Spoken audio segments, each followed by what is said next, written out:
He goes on, for if the first fruit is holy, the lump is also holy, and if the root is holy, so are the branches.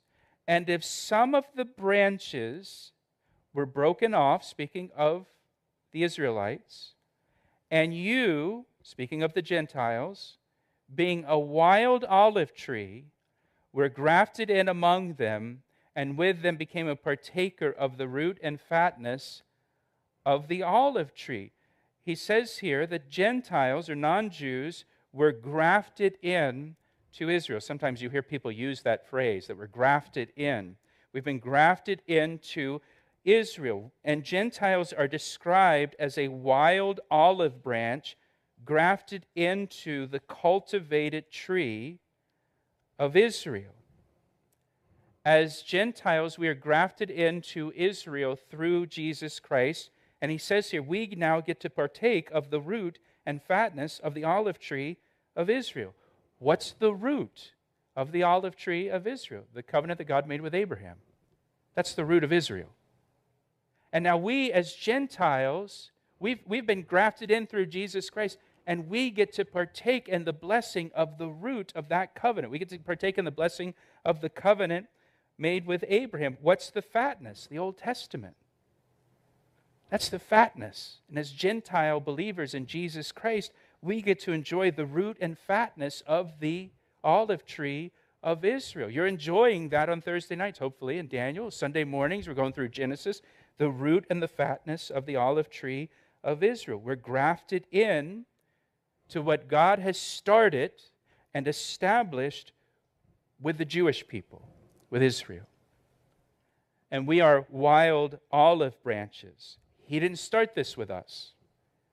He started it with them, and we get to partake of it. Now, when Paul wrote this, it was impossible to graft a wild olive branch into a cultivated tree. Now they can do it, but back then, it was impossible to graft a wild olive branch into a cultivated tree.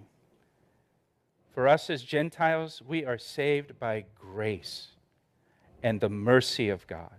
That's it. There's no other explanation for why we get to be in the family. It's just the grace of God. So he goes on here in verse 18. I know we're in Daniel chapter 9. We're going to get back to that. But this is important.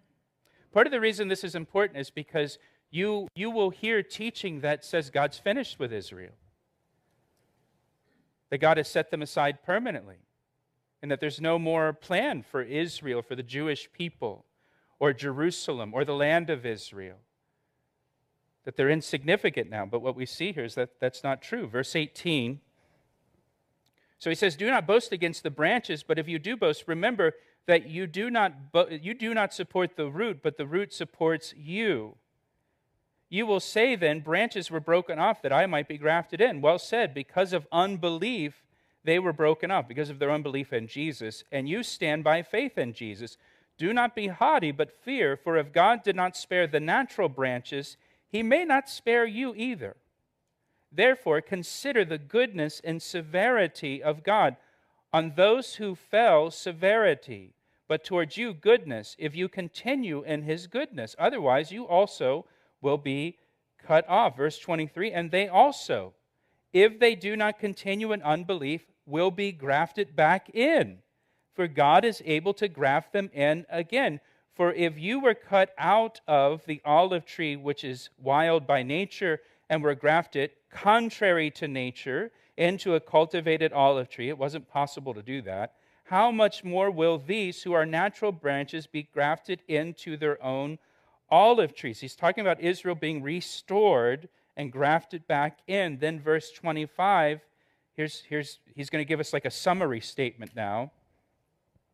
For I do not desire, brethren, that you should be ignorant of this mystery, lest you should be wise in your own opinion, that blindness in part, not to all Jews, has happened to Israel until, there's an end, the fullness of the Gentiles has come in. So the blindness of Israel is temporary. Blindness in part has happened to Israel until the fullness of the Gentiles comes in. Well, what's the fullness of the Gentiles? Because once the fullness of the Gentiles comes in, then the blindness of Israel will end. What's the fullness of the Gentiles?